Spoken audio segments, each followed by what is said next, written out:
کی اولاد کا ہے رقص بہر سو، ملت ابھی افسوس کے بیدار نہیں ہے، ملت ابھی افسوس کے۔ السلام علیکم ورحمۃ اللہ وبرکاتہ۔ محترم ناظرین، اللہ کے نزدیک وہ قطرہ سب سے زیادہ محبوب ہے جو ندامت اور شرمندگی کے ساتھ مسلمان کی آنکھ سے گرے۔ آنکھ سے گرا ہوا ایک موتی انسان کی زندگی کے تمام گناہوں کو مٹا دیتا ہے اور اسے اللہ کا محبوب بنا دیتا ہے۔ تو آئیے ایک واقعہ آپ کی سماعتوں کی نظر کرتے ہیں۔ بصرہ میں ایک انتہائی حسین و جمیل عورت رہا کرتی تھی۔ لوگ اسے شعوانہ کے نام سے جانتے تھے۔ ظاہری حسن و جمال کے ساتھ اس کی آواز بھی بڑی خوبصورت تھی۔ اپنی خوبصورت آواز کی وجہ سے وہ گائیکی اور نوحہ گری میں مشہور تھی۔ بصرہ شہر میں خوشی اور غمی کی کوئی بھی مجلس اس کے بغیر ادھوری سمجھی جاتی تھی۔ یہی وجہ تھی کہ اس کے پاس بہت سا مال و دولت جمع ہو گیا تھا۔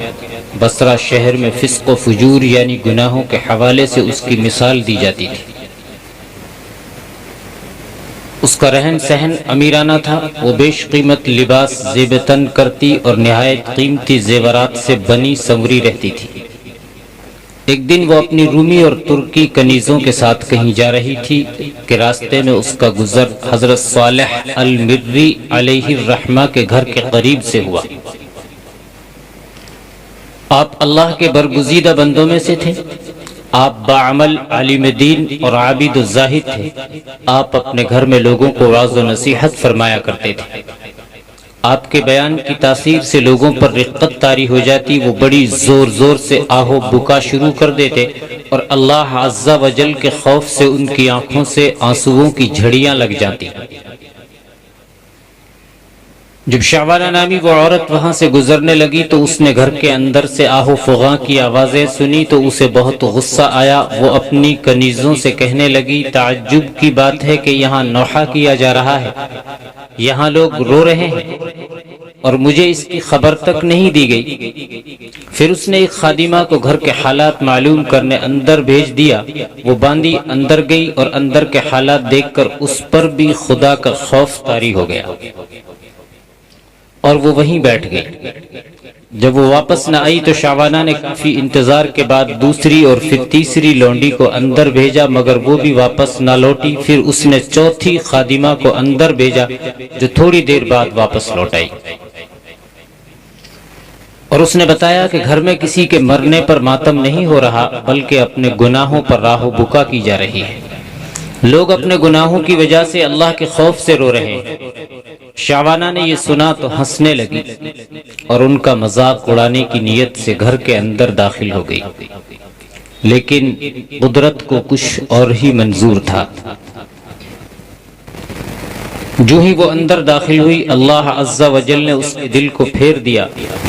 جب اس نے حضرت صالح رحمت اللہ علیہ کو دیکھا تو دل میں کہنے لگی، افسوس میری ساری زندگی تباہ ہو گئی۔ میں نے اپنی قیمتی زندگی گناہوں میں اکارت کر دی، وہ میرے گناہوں کو کیوں کر معاف فرمائے گا۔ انہی خیالات سے پریشان ہو کر اس نے حضرت صالح رحمت اللہ علیہ سے پوچھا، اے امام المسلمین، کیا اللہ عز و جل نافرمانوں اور سرکشوں کے گناہ بھی معاف فرما دیتا ہے؟ آپ نے فرمایا، ہاں، یہ وعظ و نصیحت اور وعدے وعیدیں سب انہی کے لیے تو ہیں تاکہ وہ سیدھے راستے پر آ جائے۔ اس پر بھی اس کی تسلی نہ ہوئی تو وہ کہنے لگی، میرے گناہ تو آسمان کے ستاروں اور سمندر کی جھاگ سے بھی زیادہ ہیں۔ آپ نے فرمایا، کوئی بات نہیں، اگر تیرے گناہ شعوانہ سے بھی زیادہ ہوں تو بھی اللہ عز و جل معاف فرما دے گا۔ یہ سن کر وہ چیخ پڑی اور رونا شروع کر دیا اور اتنا روئی کہ اس پر بے ہوشی طاری ہو گئی۔ تھوڑی دیر بعد جب اسے ہوش آیا تو کہنے لگی، حضرت میں ہی وہ شعوانہ ہوں جس کے گناہوں کی مثالیں دی جاتی ہیں۔ پھر اس نے اپنا قیمتی لباس اور گراں قدر زیورات اتار کر پرانا لباس پہن لیا اور گناہوں سے کمایا ہوا سارا مال غربا میں تقسیم کر دیا اور اپنے تمام غلام اور خادمائیں بھی آزاد کر دی، پھر اپنے گھر میں قید ہو کر بیٹھ گئی۔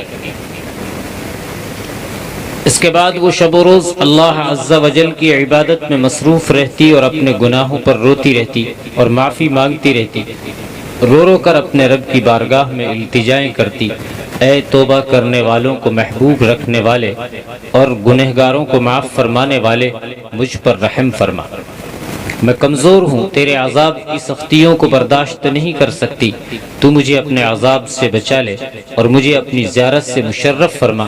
اس نے اسی حالت زہد و عبادت میں 40 سال زندگی بسر کی اور انتقال کر گئی۔